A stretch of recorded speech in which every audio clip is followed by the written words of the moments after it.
All right, so students, this is week 9, first module, assembling process.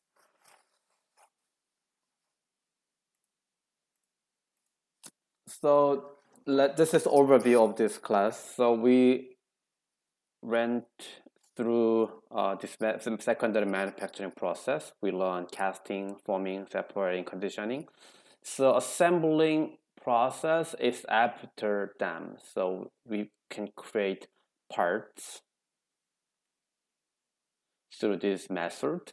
Then we can assemble this part. So assembling is after the part production part. So let's say we made like this part, and then using casting and forming, and then later we're gonna assemble this part after that. So that is the assembly process.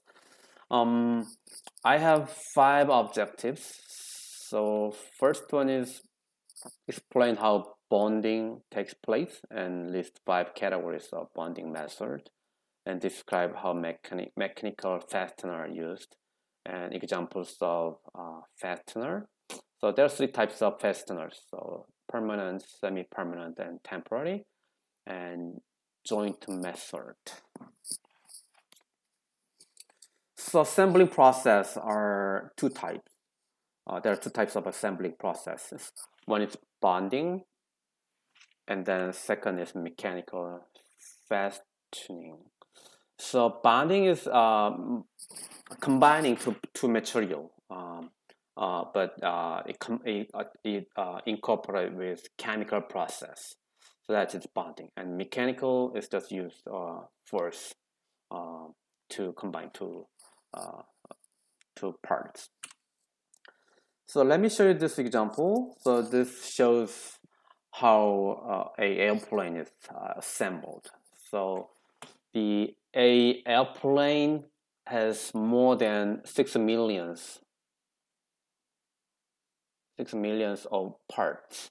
So each part were manufactured from different factories using different methods: casting, forming, separating. So example, so from Japan or Kansas, they produce this part. And then in the Seattle is headquarters of Boeing, they assemble all parts in their manufacturing. So even though some parts come from Japan, so this part of what produced in the Seattle, and then that is made in USA. This part.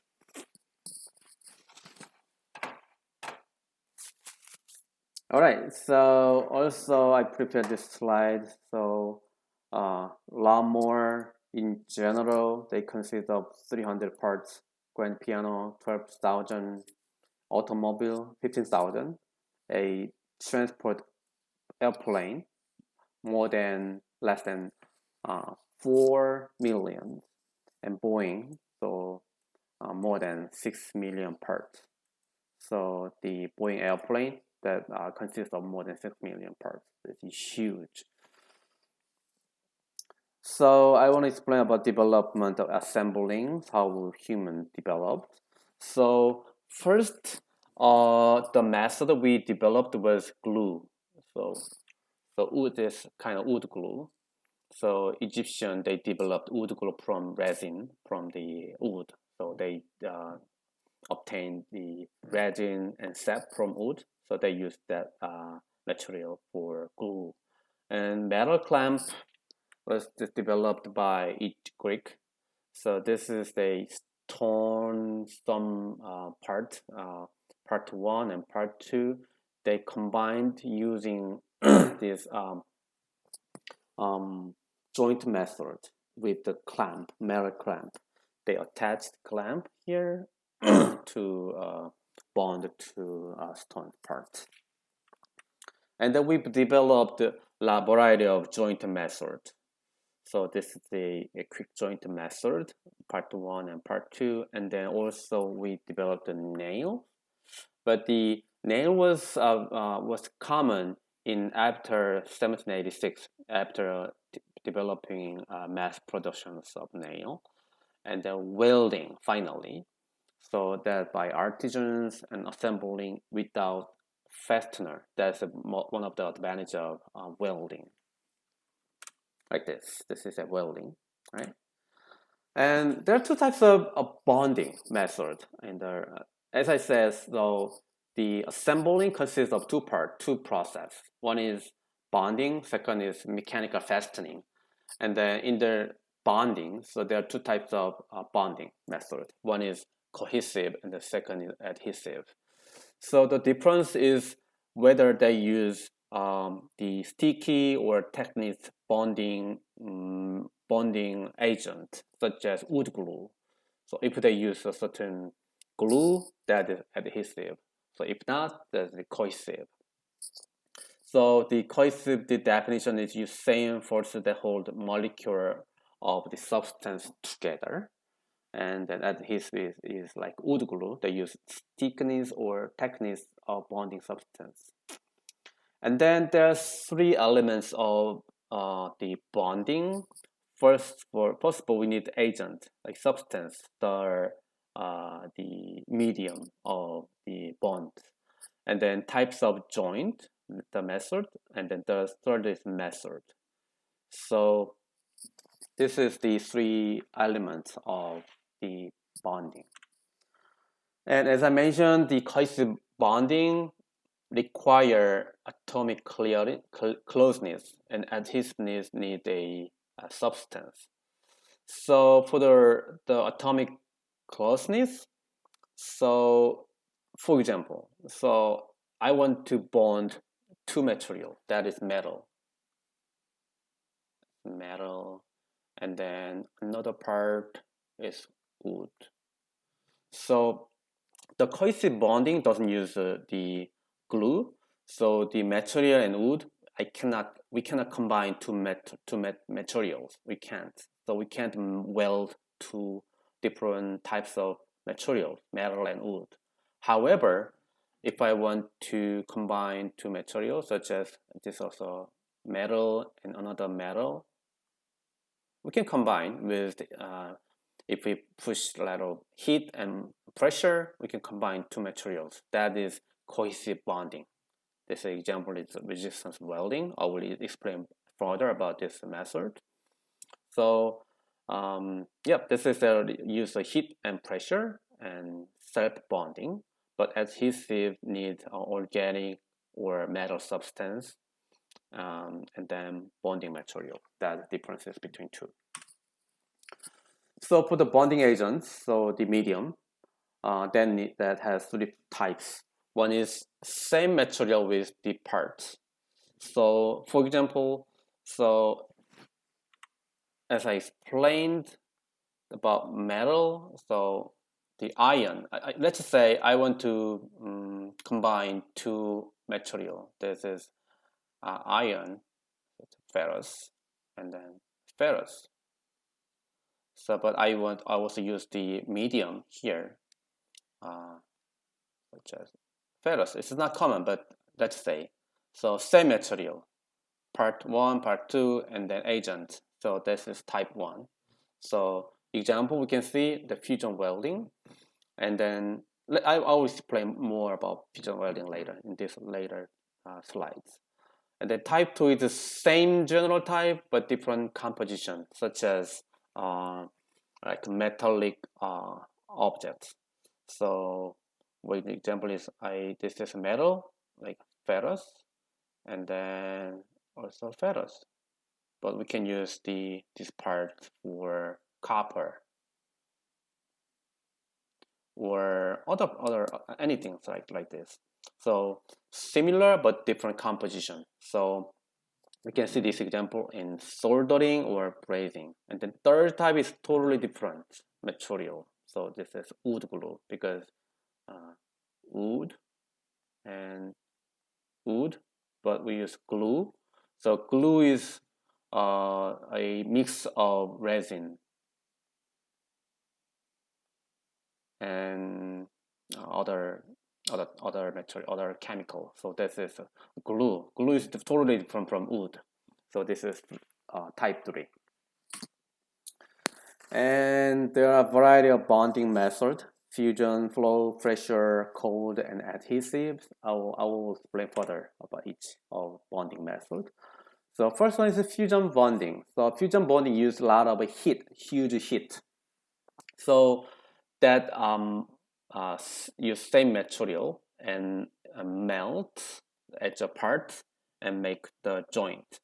So let's say I want to assemble bonded one or two parts.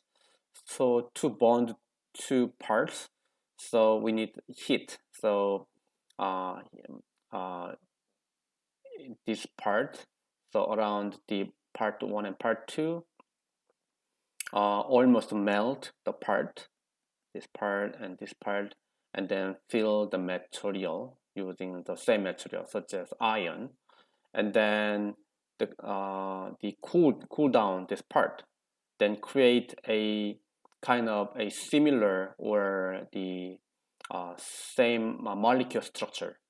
So that is more stronger than other material, other methods. So that's the fusion bonding. So create the another the gap, but that is the same structure with the base material. So examples are gas, arc, and solvent bonding. So this is gas welding. So as an example of fusion bonding. So gas welding is one of the popular welding method, popular bonding method. I have done this gas welding a few times, but I'm not good at this welding. The gas welding was very common in the technology classroom in the past, but nowadays it's not common anymore because that needs uh, the uh, the equipment, the tank, and then torch. Also, it had to have very strong safety regulations. So that's why this is not common, but still do some teachers. So for the gas welding, we need two tank. First one is oxygen, and then second is acetylene. This one. So these torch combine two and create heat. So the beauty of this gas welding is temperature.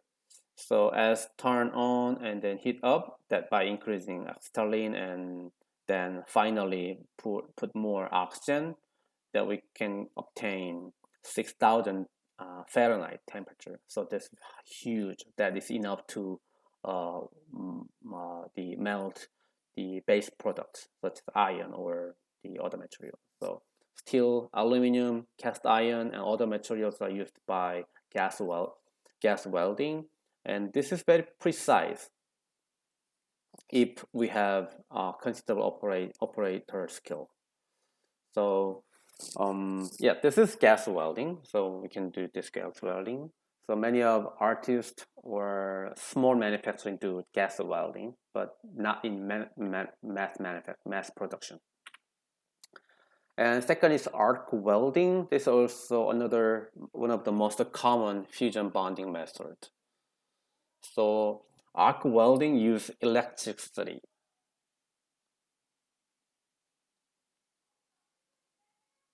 This is the feature of arc welding.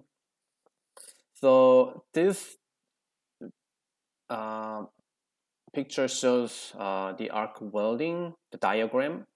So it is similar to cooktop, induction cooktop. So in the kitchen, you can see the induction cooktop that use electricity. So that have to have electronic wires from that provide electricity here, and then that goes to one side goes to base material, and the other side goes to torch. We can say top the nuts. So so it provides electricity, and then once they hit the base material, that create electric currency, and that has a lot of resistance registered, so that create heat. So this arc welding create almost 11,000 temperature. It's very high, extremely high. So that means we can do welding in a very short in the very momentarily. It's a very quick welding. So use heat developed by electronic arc. So this is for repair or maintenance work and assembling heavy components. So this is arc welding. This is more common than gas welding nowadays.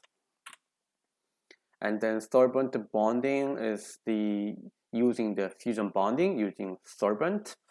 So there are special solvent like this acrylic adhesive that bond to like plastic materials. So that's usually used by plastic or ceramics, and just the simple like paste the solvent and attach and press some heat and with pressure. So heat is created by the solvent in general. That's because that chemical. So the chemical that happen, the chemical reaction, and then make the fusion. So I prepared this YouTube video that shows the production of Mark carp. More manageable clay powder portions.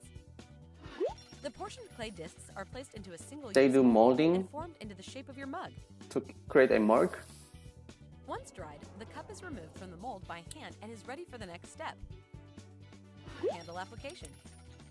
So this is the example of fusion bonding. So this is a mug cup, shapes of mug, and then want to attach a handle.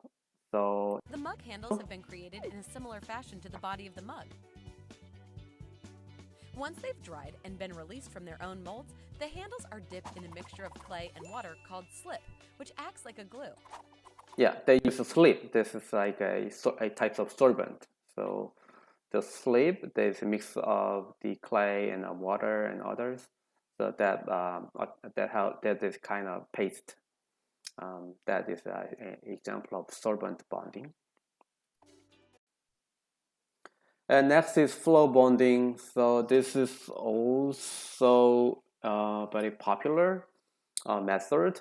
So use filler material. They use filler material that melt into the heated base metal. So, but heat but does not melt. So example is brazing and soldering. So brazing is very common method done by artistic work. So to repair some ornament, they use a brazing. So that melt a filler material that acts as an adhesive. And let's focus on the working temperature. That is 1000 to 2500 Fahrenheit. So temperature is important because the example copper's melting point is between 1500 to 2000. That's copper's melting point. And iron, let's say ferrous, iron is more than 2500 Fahrenheit.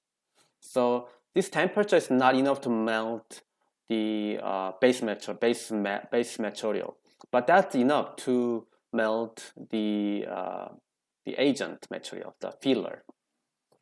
So the filler can be copper alloy, such as bronze and silver and the aluminum alloy. So before they do, this is the practice. They use flux. Flux is to make it clean and then help to get more easily to get more heat. So this is flux example. And part 1 and part 2, to paste 2 parts, slowly heat up, and then apply brazing rod that is made of copper, right? And that as copper melts, that work as an adhesive for the 2 parts, and then cool down, that make a solid part. That's brazing. That's used by some artistic work. And soldering is applied in electronic parts. So it's similar to brazing, but performed at very relatively lower temperature, like 600 Fahrenheit. So I have done a lot of soldering. So this is the example. So this is electronic part, and there will be possibly this is electric plate, and then wiring. There's some wiring. So like the goal is make this electronic part connect with the wiring. So the first of all, we use a soldering iron that temperature is about 600, and then apply to the part 3 or 5 seconds. Wait until we hit the base material and apply the solder. This is made of lead and other elements, and then melt the lead and then make like this like ball shapes of the another layer that helped hold this electronic part with the wire still the conduct electricity. That is soldering. And then the pressure bonding is used heat with more pressure. So this is very common method in nowadays, particularly in car manufacturing. So pressure bonding was very common in the past. So this example shows forge welding. The forge welding is, let's say, I have a metal part, and I to forge welding, so we need a furnace. Let's say this is a furnace, and a lot of heat. So we put this metal to here, and then heat up, and then take out, and then hammering the material, and then they change the shapes or bond with another metal that is for like this. It's very hot metal, and hammering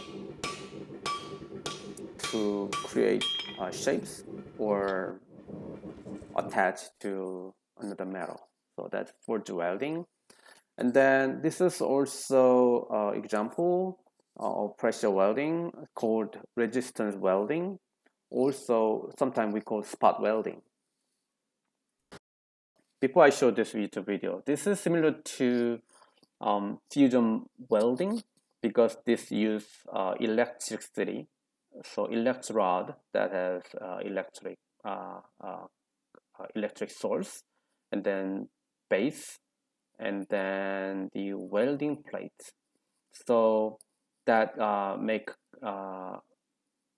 flow electricity in here, and then that create heat with by pressing this plate, so that quickly do welding and then make the bond to different plates. So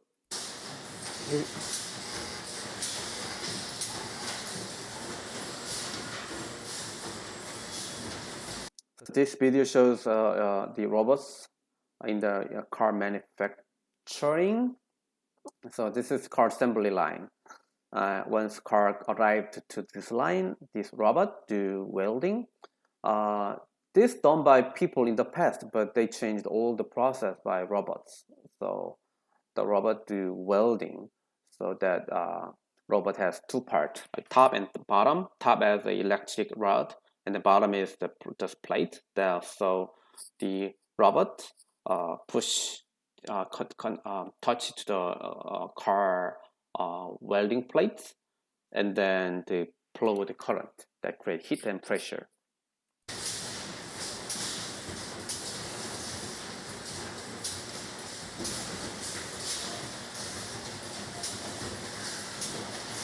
So this pressure bonding method is very secure, very sturdy, very strong, and very quick. So that's why this method is used in the car manufacturers.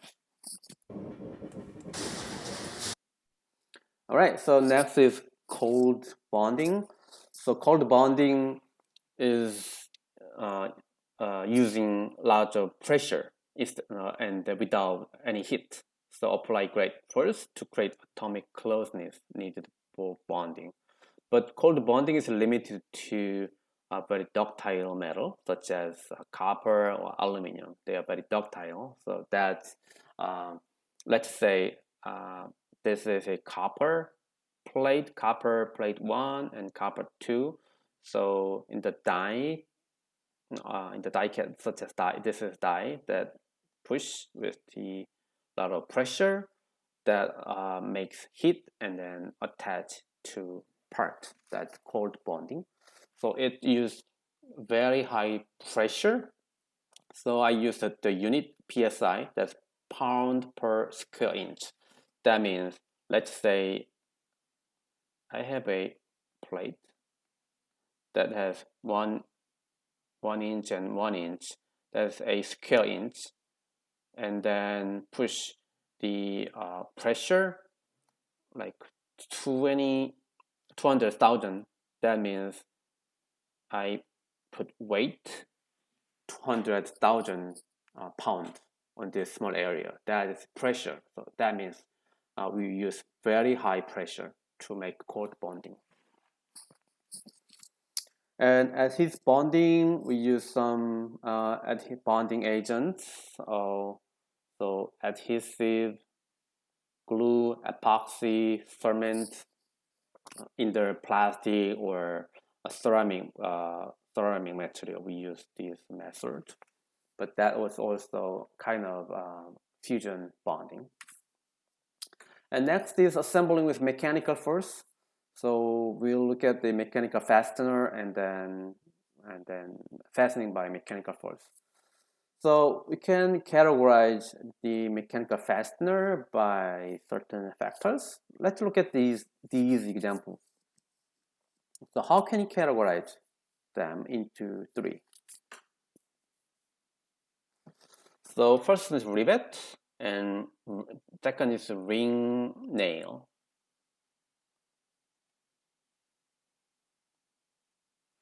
And then screw and nut and screw and regular nail and cap eyes and clips and cutter pin.